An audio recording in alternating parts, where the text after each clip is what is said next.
Hi friends, இன்றைக்கி லஞ்சுக்கு பார்த்தீங்கன்னா பீஸ் புலாவ் செஞ்சுருந்தேன். அதுக்கு சைட் டிஷ்ஷாக வந்து டேஸ்டியான கத்திரிக்காய் பச்சடி தாங்க செஞ்சுருந்தேன். அது செய்கிறதுக்கு பார்த்தீங்கன்னா 1 ஸ்பூன் வெள்ளை எள்ளு, அதுக்கப்புறம் 2 ஸ்பூன் வேர்க்கடலை, இதை வந்து ட்ரையாக வந்து ரோஸ்ட் பண்ணி சைடில் எடுத்து வச்சுக்கிட்டேன். அதுக்கப்புறம் கத்திரிக்காய், தேவையான கத்திரிக்காய் வந்து ஒரு 1/4 கிலோ எனக்கு ஆட் பண்ணியிருந்தேன். 1/4 கிலோ கத்திரிக்காய் வந்து சின்ன சின்ன பீஸாக கட் பண்ணி எண்ணெயில் வதக்கி அதையும் எடுத்துக்கிட்டேன்.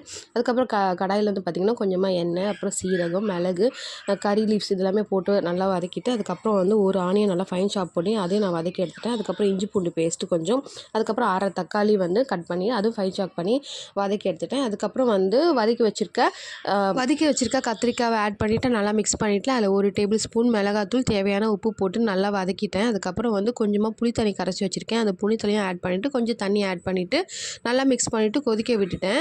நல்லா கொதித்து சுண்டி வந்ததுக்கப்புறம் வந்து பார்த்திங்கன்னா அரைச்சி வச்சுருக்க பொடியை ஆட் பண்ணிவிட்டு ஒரு 2 நிமிஷம் அப்படியே விட்டிங்கன்னா எண்ணெய் பிரிஞ்சு வரும். நல்லா திக்காகிடும். செம்ம டேஸ்ட்டாக இருக்கும். இது வந்து பிரியாணி இந்த மாதிரி பீஸ் புலாவுக்குலாம் பேர் பண்ணி சாப்பிட்டா செம்ம அட்டகாசமாக இருக்கும்.